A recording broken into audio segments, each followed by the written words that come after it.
Good afternoon. You know, there are moments in this life, and I mean this literally, when the pure, unadulterated evil is unleashed on this world. The people of Israel lived through one such moment this weekend. The bloody hands of the terrorist organization Hamas, a group whose stated purpose for being is to kill Jews. This was an act of sheer evil. More than 1,000 civilians slaughtered, not just killed, slaughtered in Israel. Among them, at least 14 American citizens killed. Parents butchered using their bodies to try to protect their children. Stomach-turning reports of babies being killed. Entire families slain. Young people massacred while attending a musical festival to celebrate peace. Women raped, assaulted, paraded as trophies. Families hid their fear for hours and hours, desperately trying to keep their children quiet to avoid drawing attention. And thousands of wounded, alive but carrying with them the bullet holes and the shrapnel wounds and the memory of what they endured. You all know these traumas never go away. There's still so many families desperately waiting to hear the fate of their loved ones, not knowing if they're alive or dead or hostages. Infants in their mother's arms, grandparents in wheelchairs, Holocaust survivors abducted and held hostage.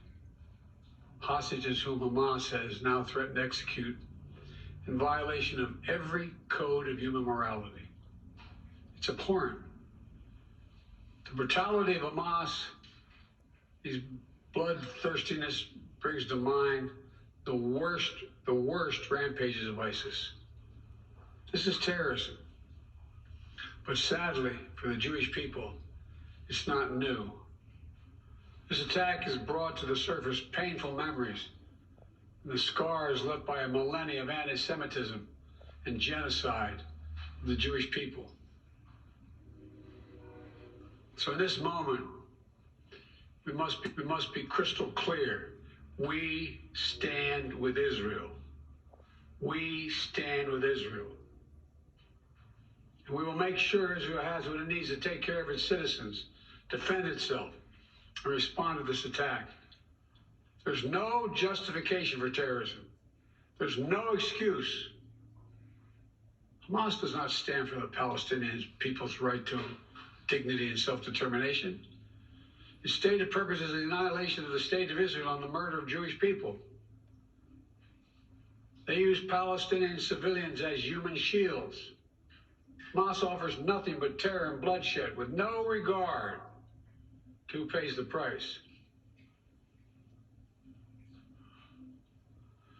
The loss of innocent life is heartbreaking. Like every nation in the world, Israel has the right to respond, indeed has a duty to respond to these vicious attacks. I just got off the phone with the third call with Prime Minister Netanyahu. I told him the United States experience what Israel is experiencing, our response would be swift, decisive, and overwhelming. We also discussed how democracies like Israel and the United States are stronger and more secure when we act according to the rule of law.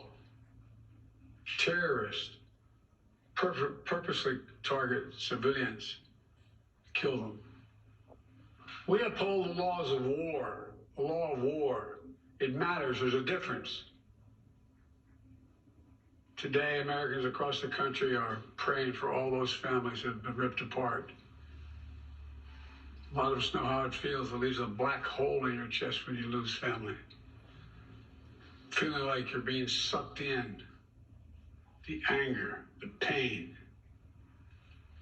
the sense of hopelessness.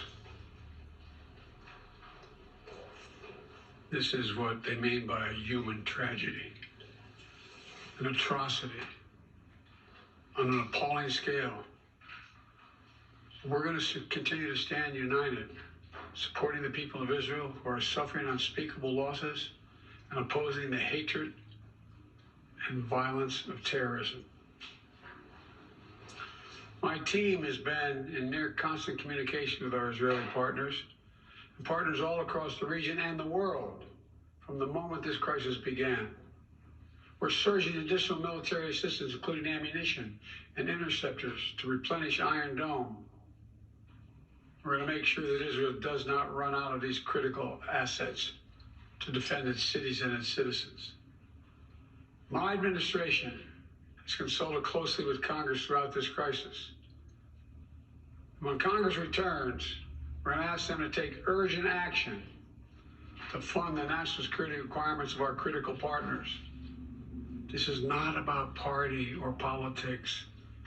It's about the security of our world, security of the United States of America. We now know that American citizens are among those being held by Hamas. I've directed my team to share intelligence and deploy additional experts from across the United States government to consult with and advise Israeli counterparts on hostage recovery efforts. Because as president, I have no higher priority than the safety of Americans being held hostage around the world. The United States has also enhanced our military force posture in the region to strengthen our deterrence. The Department of Defense has moved the USS Gerald R. Ford carrier strike group to the Eastern Mediterranean and bolstered our fighter aircraft presence. And we stand ready to move in additional assets as needed. Let me say again, to any country, any organization, anyone thinking of taking advantage of this situation, I have one word: don't. Don't.